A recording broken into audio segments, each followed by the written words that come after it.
प्रभु यीशु मसीह के मधुर और मीठे नाम से आप सभी को जय मसीह की। आज परमेश्वर के वचन में आप सभी का स्वागत है।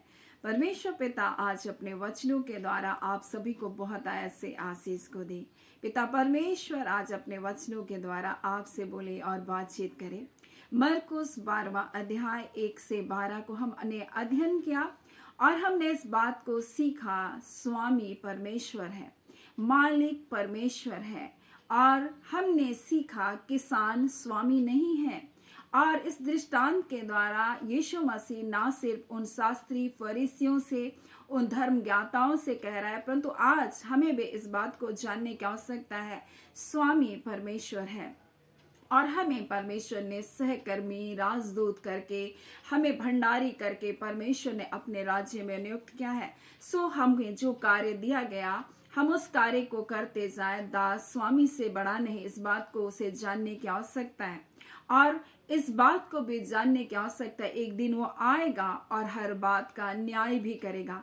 और हमने मरकुस 12वें अध्याय से इस बात को सीखा और उसी 12वें अध्याय के 10 को हम लोग आज फिर से देखेंगे। और उसमें इस बात को लिखा है, जब यीशु मसीह ने इस प्रकार से कहा, क्या तुमने पवित्र शास्त्र में या नहीं पढ़ा, जिस पत्थर को राजमिस्त्री ने निकम्मा ठहराया वही कोने का सिरा हो गया, या प्रभु की ओर से हुआ और हमारी दृष्टि में अद्भुत है। और ये वो वचन भजन संहिता 118 से उसने कहा। मेरे प्रियो, आज मैं आपको क्या बताना चाहती हूँ, यीशु मसीह क्या कह रहा है कि तुम राजमिस्त्री हो, तुम शास्त्री हो, तुम फरीसी हो, तुम धर्म के ज्ञाता हो, परंतु तुमने नहीं जाना और मुझको तुच्छ जाना, मुझको हर जगह तिरस्कार किया, मेरा अपमान किया। लेकिन कोई बात नहीं, वो इन बातों में नहीं रुका, परंतु वो कह रहा है कि ये वचन तो पूरा होना था। और जिस पत्थर को तुम राजमिस्त्रियों ने निकम्मा जाना वही पत्थर कोने का सिरा हो गया, और ये प्रभु की ओर से हुआ और हमारी दृष्टि में तो ये अद्भुत है। और यीशु मसीह के जीवन से हम कुछ अद्भुत बातों को सीख सकते हैं। और मेरे प्रिय, हो सकता है आप अपने जीवन में कई बार तिरस्कार का सामना किए होंगे। लोगों ने आपको तुच्छ जाना, आपको अपमानित किया, आपके अधिकारों को उन्होंने सोचा हम इसके अधिकार के क्षेत्र में क्यों रहें, आपके दायित्वों के ऊपर सवाल किया, आपके कार्य के ऊपर सवाल किया गया, आपके ऊपर लांछन लगाया गया, आपको हर जगह अपमानित किया गया, आपको हर जगह ठुकराया गया। ऐसी कई परिस्थितियों का हम सामना अपने जीवन में करते हैं और निश्चय ही कई बार हम इन बातों में टूट जाते हैं, हम निराश हो जाते हैं, हम हताश हो जाते हैं। परंतु आज परमेश्वर अपने वचन के द्वारा हमें क्या बताना चाहता है, यीशु मसीह कह रहा है, जिस पत्थर को तुम राजमिस्त्रियों ने, जो परखने वाले हो, जो बड़े लोग हो, जो अपने आप को बड़े बड़े पदवी में बैठाए रखे हो, वो मुझे क्या के निकम्मा जाना। लेकिन उसी पत्थर को परमेश्वर ने क्या किया, कोने का सिरा बना दिया। मेरे प्रिय, आज इस संसार में हो सकता है आप पापी के जैसा, तिरस्कृत जैसा, आप गुनाहगार के जैसा, आप छोड़े जाने के जैसा हो, आप तुच्छ गिने जा रहे हो, आपको नकार दिया गया है। लेकिन मैं आपको बताना चाहूँ, परमेश्वर अगर आपको चुना है तो परमेश्वर आपको उस जगह से कहीं ऊंचे पर उठाने वाला परमेश्वर है, कहीं अद्भुत अपनी भलाइयों से तृप्त करने वाला परमेश्वर है। इसलिए आज परमेश्वर अपने वचन के द्वारा हमें कुछ अद्भुत बातों को बताना चाहता है। वो कह रहा है ये पर प्रभु की ओर से हुआ और ये तो अद्भुत है, बोल रहा है हमारी दृष्टि में ये अद्भुत है, क्योंकि वो जानता है कि संसार मुझे भले तुच्छ जान रहा है, संसार भले मुझे नकार दिया, लेकिन परमेश्वर ने मुझको क्या किया, मेरे मेरे मेरे मान और सम्मान को वो परमेश्वर ने क्या किया, बड़ा किया। और ये सैया में इसी बात को लिखा गया था, जो यीशु मसीह भली भांति जानता है।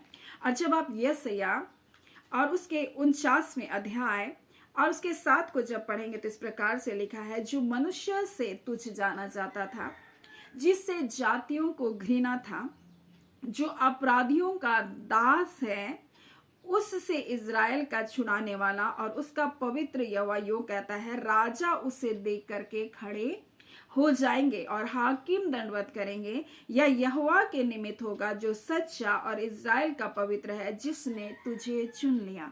मेरे प्रिय, परमेश्वर ने जब आपको चुना, परमेश्वर ने जब आपको ठहराया, मेरे प्रिय, संसार हो सकता है आपको तिरस्कार करे, आपको परखे, आपको जांचे, आपको तुच्छ जाने, आपको नकार भी दे, लेकिन वो परमेश्वर जिसने आपको बुलाया, आपको चुना है, वो परमेश्वर आपको कभी भी नहीं छोड़ेगा।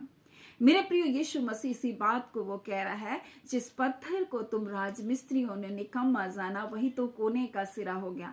और ये तो प्रभु की ओर से हुआ, ये अद्भुत है, वो कहता है। उसी प्रकार से मेरे प्रियो, आज हमें संसार में कई बार परखे जाएंगे। यीशु मसीह को भी परखा गया। जब आप मरकुस 2 अध्याय को पढ़ेंगे, तब इस प्रकार से शास्त्री और फरीसी यह देख कर कि वह पापियों और चुंगी लेने वालों के साथ भोजन कर रहा है, उसके चेलों से कहा, वह तो चुंगी लेने वाले और पापियों के साथ खाता पीता है। ये उनके चेलों से, उसके अपने लोगों से उनको क्या क्या कहा जा रहा है। अपने लोगों को जब भड़काया जाता है, आप जानते हैं, आपके सबसे जो करीब हैं, अगर उनको भड़काया जाएगा आपके खिलाफ, तो आपको कैसा लगेगा? आप जानते हैं इन परिस्थितियों को। आपके अपने लोग जब आपके खिलाफ हो जाएंगे, तब आपको कैसा लगेगा, ये आप जानते हैं। मेरे प्रिय, ये संसार में इसी प्रकार से कार्य होता है। लोग आपके अपनों को आपके खिलाफ में भड़काएंगे, आपके विरोध में खड़ा करने की कोशिश करेंगे। और यही काम ये शास्त्री और फरीसी उसके चेलों के साथ कर रहे। उसके चेलों को कह रहा है, देख तेरा स्वामी कैसा है, देख वो तो कहता अपने आप को प्रभु है, ये है वो है, और देख उसका जीवन। ऐसा कई बार आपके अपने लोगों को क्या किया जाएगा? बहलाया फुसलाया, उनको भड़काया जाएगा। और यही कार्य हम देखते हैं शास्त्री और फरीसी ने उनके चेलों के साथ किया। चेलों से कहा, वो तो चुंगी लेने वाले और पापियों के साथ खाता पीता है। यीशु ये सुन करके कहता है, मैं भले चंगों के लिए वैद्य की आवश्यकता नहीं है, परंतु बीमारों को है। मैं धर्मियों को नहीं, परंतु मैं पापियों को बुलाने आया। वो जानता था वो किस कार्य के लिए आया। उसी प्रकार से मेरे प्रियो, आज हमें अपना लक्ष्य, हमें अपना कार्य को भली भांति हमको जानना है। हम किस लिए बुलाए गए हैं, हमको क्या कार्य को करना है। और संसार अगर आपकी आलोचना करे, संसार अगर आपके विरोध में हो जाए, आपके अपने लोग अगर आपका साथ भी छोड़ दे, लेकिन मेरे प्रियो, आपको अपना कार्य करते जाना है। जो कार्य, जो जिम्मेदारी, जो दायित्व, जो भलाई के कार्य परमेश्वर ने आपके हिस्से में दिया, उस कार्य को बड़ी विश्वास योग्यता के साथ करते जाए। यीशु मसीह यही किया। वो आलोचनाओं से नहीं रुका, लोगों की बातों से नहीं रुका। मेरे प्रियो, उसके व्यवसाय को लेकर के भी उससे कहा गया, इसका पिता तो बढ़ाई है, इसके भाई बहन तो हमारे यहाँ रहते हैं। और इस प्रकार से जब आप मरकुस उसके 6वें अध्याय में पढ़ेंगे, उसके 3 में, तब वो कहने लगे, क्या यह वही बढ़ाई नहीं है? क्या जो मरियम का पुत्र और याकूब और यूसुफ और यहूदा और शमौन का भाई है, क्या उसकी बहनें हमारे बीच में नहीं रहती? यीशु ने उनसे कहा, भविष्यवक्ता अपने देश और अपने कुटुंब और अपने घर को छोड़ कहीं भी निरादर नहीं होता। मेरे प्रियो, और यीशु मसीह का यहाँ भी निरादर किया गया, उसको तुच्छ गिना गया, हर बात में उसको तुच्छ गिना गया। उस कई बार आपके कार्य को लेकर के भी लोग निरादर करेंगे, और इसको क्या करें, ये तो बढ़ाई है, ये तो बढ़ाई है, बढ़ाई का काम करता है। कई बार आपके कार्य को लेकर के भी लोग आपको बोलेंगे, अरे ये छोटा मोटा मामूली काम करता है, अरे ये ऐसा काम करता है। आपके काम को लेकर के भी लोग तो जानेंगे। क्या यीशु मसीह रुका रहा? क्या यीशु मसीह अपने कार्य में रुक गया? क्या वो सेवा कार्य को छोड़ दिया? क्या वो भलाई के कार्य को करना छोड़ दिया? क्या वो चंगाई के कार्य को करना छोड़ दिया? मेरे प्रियो, नहीं, वो उस कार्य में रुका नहीं रहा। उसी प्रकार से मेरे प्रियो, यीशु मसीह अपने कार्य को करता गया। उसके व्यवसाय को लेकर सवाल उठाया गया, उसके भाई बहनों को लेकर सवाल उठाया गया, उसके परिवार को लेकर सवाल उठाया गया, उसकी आर्थिक स्थितियों को लेकर के सवाल उठाया गया। कई प्रकार से हमें लोग तुच्छ जानने का प्रयास करेंगे, हमें नीचा करने का प्रयास करेंगे, लेकिन जो कार्य परमेश्वर ने हमको दिया, उस कार्य को हमको करते जाना है, जैसे यीशु मसीह करता गया। जिन बातों को उसको सुनना था वो सुना, जिन बातों को उसको अनसुना करना था वो अनसुना करता चला गया। मेरे प्रिय, अगर लोग आलोचनाओं को सुनते रहेंगे, तो कभी भी जो कार्य परमेश्वर ने उनको दिया वो नहीं कर पाएंगे। आज हमें आलोचनाओं को नहीं, लोगों की बातों को नहीं, परंतु परमेश्वर क्या कह रहा है, इस कार्य क्या कह रहा है और क्या कराना चाहता है, हमको उस कार्य को करते जाना है। आप अपने जीवन को, स्वयं को पहचानिए, दूसरों के शब्द से अपने आप का अवलोकन ना करें। यीशु मसीह जानता था, मैं परमेश्वर का पुत्र हूं और मुझको जो कार्य को करना है वो मुझे करना है। उसी प्रकार से आप जानिए, आप ज्योति के संतान है, आप परमेश्वर के संतान है, और अपने ज्योति के गुणों को आप प्रकट करते जाए। चाहे संसार कुछ बोले, आपको तिरस्कार करे, आपको अपमान करे, चाहे कुछ भी करे। और यीशु मसीह कह रहा, तुमने मुझे निकम्मा जाना, जिस पत्थर को निकम्मा जाना, वही कोने का सिरा हो गया। अब मूसा के जीवन को देखिए, जब आप प्रेरितों के काम को पढ़ते हैं, और उसके जब आप लोग 7वें अध्याय के 35 में जब आप पढ़ेंगे तो इस प्रकार से लिखा, जिस मूसा को उन्होंने यह कहकर नकारा था, तुझे किसने हमारा हाकिम और न्यायी ठहराया, उसी को परमेश्वर ने हाकिम और छुड़ाने वाला ठहराकर उस स्वर्गदूत के द्वारा जिसने उसे झाड़ी में दर्शन दिया भेजा और उसको क्या बनाया, उसको हाकिम और उनका न्यायी बना दिया। आज जिन जिन शब्दों से आपको अपमानित किया जा रहा, उन शब्दों को पकड़ कर रखिए, क्योंकि उन्हीं शब्दों को परमेश्वर आपकी भलाई के लिए इस्तेमाल करेगा। जब उन्होंने कहा कौन तुझे हमारा हाकिम और न्याय बनाया, उसी शब्दों को लेकर परमेश्वर ने उनका हाकिम और उनका न्याय उसको बनाया। जिस यीशु मसीह को फरीसी और शास्त्री ने तुच्छ समझा, उसी को कोने का सिरा बना दिया। वही कलीसिया का संस्थापक बना, वही मसीह की दुल्हन को बनाने वाला हुआ। मेरे प्रिय, आज परमेश्वर क्या कहना चाहता है अपने वचन के द्वारा, जब तुम्हें तुच्छ जाना जाएगा, जब तुम्हें तिरस्कार किया जाएगा। और इसी बात को यशायाह 49वां अध्याय में हम पढ़ रहे हैं। और इस प्रकार से लिखा है, जो मनुष्य से तुच्छ जाना गया, जिससे जातियों को घृणा है, जो अपराधियों का दास है, उससे इज़राइल का छुड़ाने वाला और उसका पवित्र यहोवा यूं कहता है, राजा उसको देख करके खड़े हो जाएंगे। आज तुझ जान रहे, कल राजा उसको देख करके खड़े हो जाएंगे, हाकिम दंडवत करेंगे। या यहोवा के निमित्त होगा जो सच्चा है और इज़राइल का पवित्र, जिसने तुझे चुना है। परमेश्वर ने आपको चुना है, वो यीशु मसीह आज हमें इस बात को, इस वचन के द्वारा इसी बात को हमें बताना चाहता है। ये परमेश्वर की ओर से हुआ। और जब मूसा के बारे में पढ़ेंगे तो भी लिखा है, ये परमेश्वर ने ये किया। आज वही परमेश्वर आपके लिए करेगा, जिसने यीशु मसीह के लिए किया, जिसने मूसा के लिए किया, जिसने गिदोन के लिए किया, वो परमेश्वर आपके लिए भी उन्हीं कार्य को करेगा। और जिन जिन शब्दों से आपको नीचा, जिन जगहों में आपको नीचा किया गया, जिन लोगों के बीच में आप अपमानित होकर निकले, जहां शर्मिंदगी का आपने सामना किया, जो लोग आपको ठुकराए हैं, जो लोग आपको अपमानित किए हैं, परमेश्वर उसी जगह आपको ऊंचा उठाने वाला प्रभु है। इसलिए वो कहता है, मैं तेरे शत्रुओं के आगे तेरे लिए मेज को बिछाऊंगा। परमेश्वर आपके लिए मेज को लगाने वाला परमेश्वर आपको ऊंचा उठाने वाला परमेश्वर है। इसलिए आज मेरे प्रियो, चाहे कुछ भी आपके जीवन में दिखाई क्यों ना दे रहा है, चाहे कैसी भी परिस्थिति, कैसी भी हालात क्यों ना हो, यीशु मसीह नहीं रुका, उसी प्रकार से हमें भी रुकना नहीं है। हमें अपने कार्य को करते जाना और निराश नहीं होना है। यीशु मसीह दुखी होकर, निराश होकर, टूट कर नहीं बैठ गया। हाँ मेरे प्रियो, वो एक जगह नहीं ठहर गया, परंतु अपने मकसद को जो परमेश्वर ने उसको दिया, उस मकसद को पूरा करता गया। उसी प्रकार से आज परमेश्वर अपने वचन के द्वारा में बताना चाहता है। और हबक्कुक 3 अध्याय उसके 17 में लिखा है, और चाहे अंजीर के वृक्ष में फूल ना लगे, ना दाखलताओं में फल लगे, ना जलपाई के वृक्ष में केवल धोखा पाया जाए, खेतों में लिखा अन्न ना उपजे, भेड़शालाओं में भेड़ बकरी ना रहे, ना थानों में गाय बैल रहे, तो भी मैं यहोवा के कारण आनंदित और मगन रहूंगा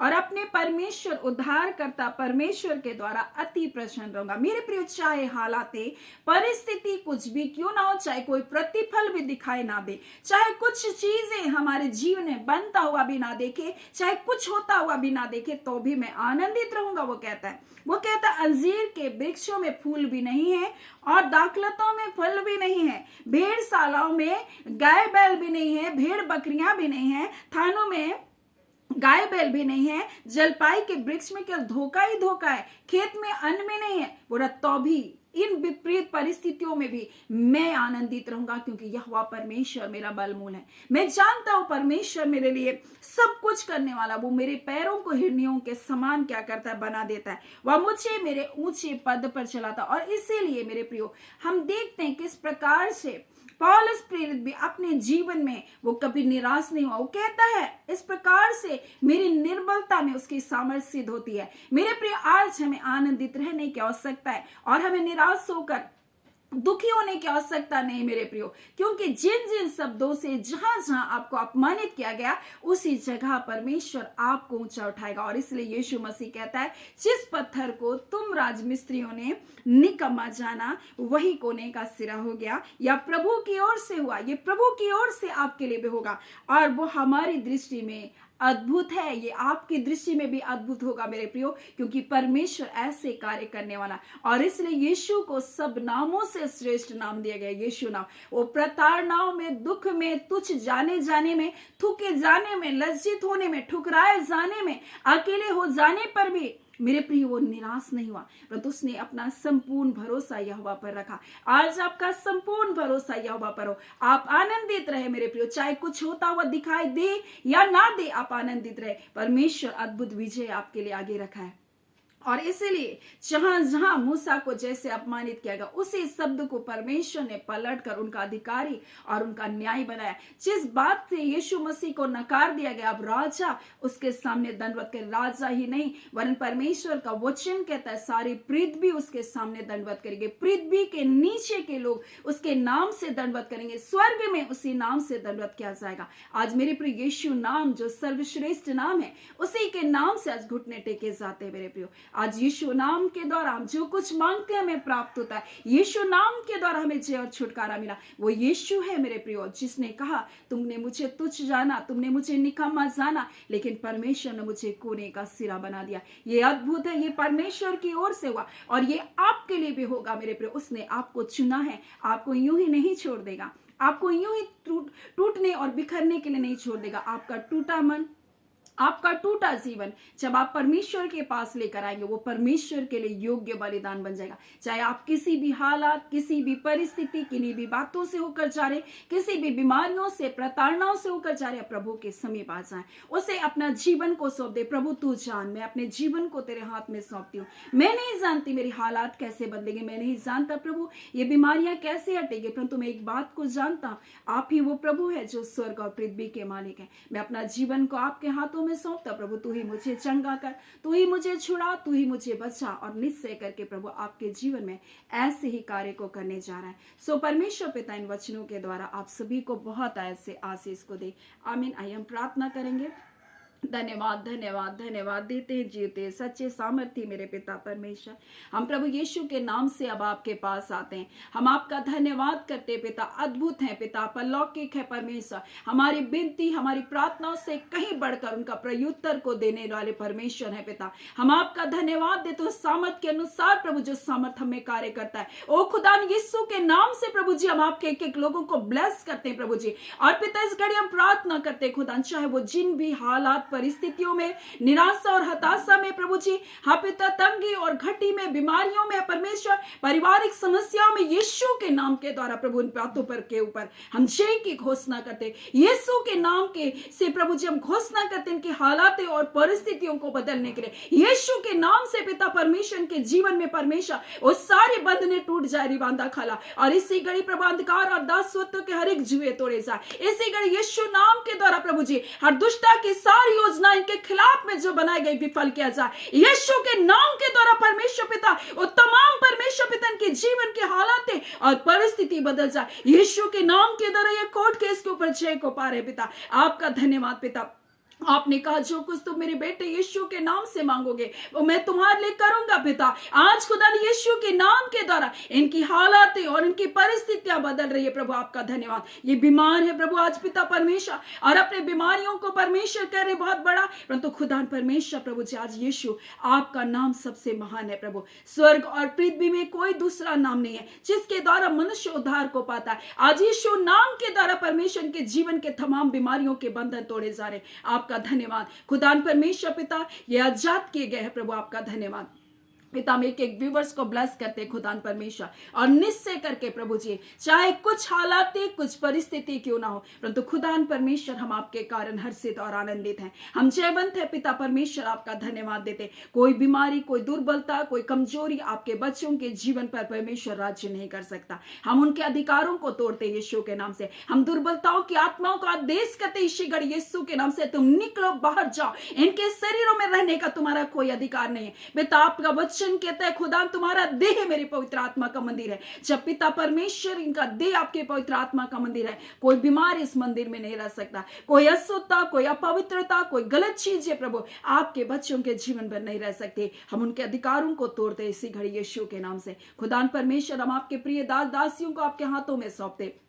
आपका कल्याण, आपकी कुशलता एक एक परिवार पर बने रहा। जितनी सेवकाई की जा रही है प्रभु, हर एक के सेवकाई पर परमेश्वर आपकी दया, आपका अनुग्रह की दृष्टि बनी रहने पाए। खुदा परमेश्वर, हम इस घड़ी प्रार्थना करते हैं हमारे भारत देश के लिए पिता परमेश्वर। हाँ पिता जितने भी सांप्रदायिक रूप से पिता परमेश्वर दंगे की युक्ति और योजनाएं है प्रभु, हाँ पिता एक दूसरे को लड़ाने के लिए, एकता के विरुद्ध में परमेश्वर पिता वो सारी योजनाएं विफल होने पाए। हमारे भारत देश में एकता, मेल मिलाप हो, प्रेम हो एक दूसरे के प्रति। हाँ पिता एक मनुष्य दूसरे मनुष्य से प्रेम करने वाला हो सके। ऐ खुदा नफरत और पिता परमेश्वर हर प्रकार के विरोध को परमेश्वर प्रभु हमारे देश से दूर कर, हमारे देश में शांति और एकता हो प्रभु जी। हाँ पिता परमेश्वर जितने लोग प्रभु जी हमारे देश की सीमाओं में परमेश्वर सुरक्षा बल सेवा पिता सेवा को दे रहे, खुदा हम उन सेवकों के लिए प्रार्थना करते प्रभु जी, जो पिता परमेश्वर हमारे भारत देश की रक्षा के लिए प्रभु जी हाँ पिता तैनात है परमेश्वर पिता। हाँ पिता खुदा उनके जान और माल की रक्षा कर पिता, उनके जीवनों की रक्षा करना और पिता उन्हें कुशलता के साथ रखना। खुदा उनके परिवारों को पिता अपने शांति में रखना पिता, जो अपने परिवार के लिए प्रार्थना करें पिता, जो बॉर्डरों में परमेश्वर पिता परमेश्वर देश के लिए सेवा करें पिता, उनके परिवार के लोगों ने जितने प्रार्थना निवेदन को देते प्रभु, आप उन परिवारों को परमेश्वर पिता अपने अनुग्रह में संभाल शांति पूर्वक जीवन को दीजिए। खुदा परमेश्वर हमारे देश के अंदर जितने उथल पुथल हो रहे प्रभु, वो सारी बातें परमेश्वर सारी गड़बड़ी हटाए जाने पाए पिता, और आपकी महिमा होने पाए। धन्यवाद पिता परमेश्वर, एक एक जवान बेटे बेटियां जो नौकरी के लिए चिंतित है परमेश्वर पिता नौकरी के लिए उनके लिए अवसर खुलने पाए प्रभु जी, रोजगार के अवसर आने पाए। खुदा परमेश्वर हम प्रार्थना करते पिता परमेश्वर, जो विवाह के लिए परमेश्वर चिंतित है, योग्य जीवन साथी यीशु के नाम से प्राप्त होने पाए। और पिता परमेश्वर निश्चय करके प्रभु आप अद्भुत भलाई को अपने लोगों के जीवन में आप दे रहे, अद्भुत छुटकारे को अपने लोगों के जीवन में आप दे रहे। आपका धन्यवाद, सारी आदर महिमा केवल आपको देते। धन्यवाद के साथ प्रार्थना यीशु के नाम से मांगते हैं, दया सुन अनुग्रह से ग्रहण कर लीजिएगा। आमीन। परमेश्वर पिता आप सभी को बहुत ऐसे आशीष को दे। आमीन।